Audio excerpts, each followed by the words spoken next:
ముఖ్యమంత్రి రేవంత్ రెడ్డి చిత్రపటానికి చేనేత పారిశ్రామిక సహకార ఉత్పత్తి సంఘ ఆధ్వర్యంలోని పాలాభిషేకం చేశారు. హనుమకొండ జిల్లా హసన్పర్తి చేనేత పారిశ్రామిక సహకార ఉత్పత్తి సంఘ అధ్యక్షులు మాటేటి భాస్కర్ కార్మికుల ఆధ్వర్యంలో పాలాభిషేకాన్ని నిర్వహించారు.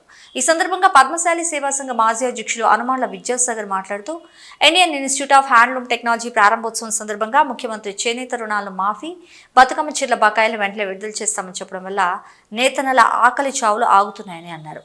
చేనేత వర్గాల పిల్లలు IIHTలో చేరడం, వృత్తి నైపుణ్యాన్ని పెంపొందించుకోవడం వల్ల ఉత్పత్తిదారులుగా ఎదిగే అవకాశం ఉంటుందని, నైపుణ్యం కలిగిన కార్మికులుగా అధిక వేతనం పొందే అవకాశం ఉందని ఆశాభావం వ్యక్తం చేశారు.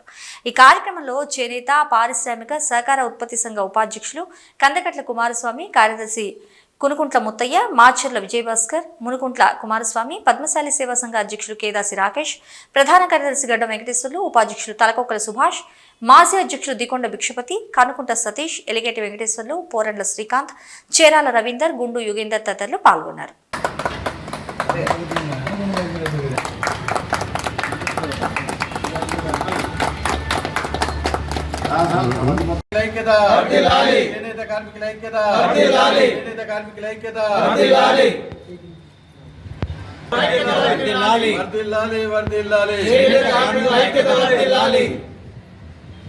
నేటి రోజున తెలంగాణ ముఖ్యమంత్రి గౌరవనీయులు యనుమల రేవంత్ రెడ్డి గారు మరి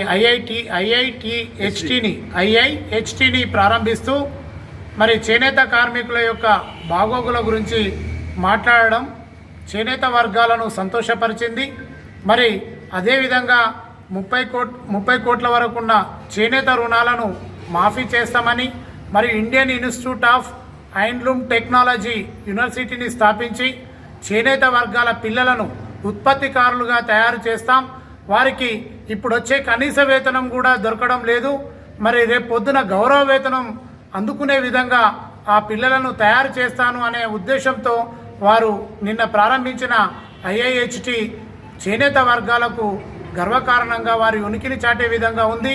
అంతేకాకుండా దాదాపు మరి డాక్రా మహిళలందరికీ కూడా, రాష్ట్రంలో ఉన్న డాక్రా మహిళలందరికీ కూడా మరి చేనేత చీరలను పంపిణీ చేస్తామని చెప్పి తెలియజేయడం కూడా అభినందించదగ్గ విషయం, స్వాగతించదగ్గ విషయం.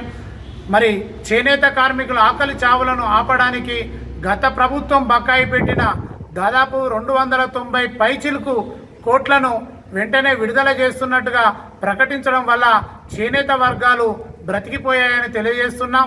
మరి ముఖ్యమంత్రి గారు ప్రకటించిన నిర్ణయాలన్నీ కూడా చేనేతను అభివృద్ధి పథంలో నిలిపేటట్టు, మరి నేతన్నకు ఒక ఆశను కల్పించాయని తెలియజేస్తూ వారికి ఈరోజు మేము మా హృదయపూర్వకంగా ఈ పాలాభిషేక కార్యక్రమాన్ని నిర్వహించుకున్నాము.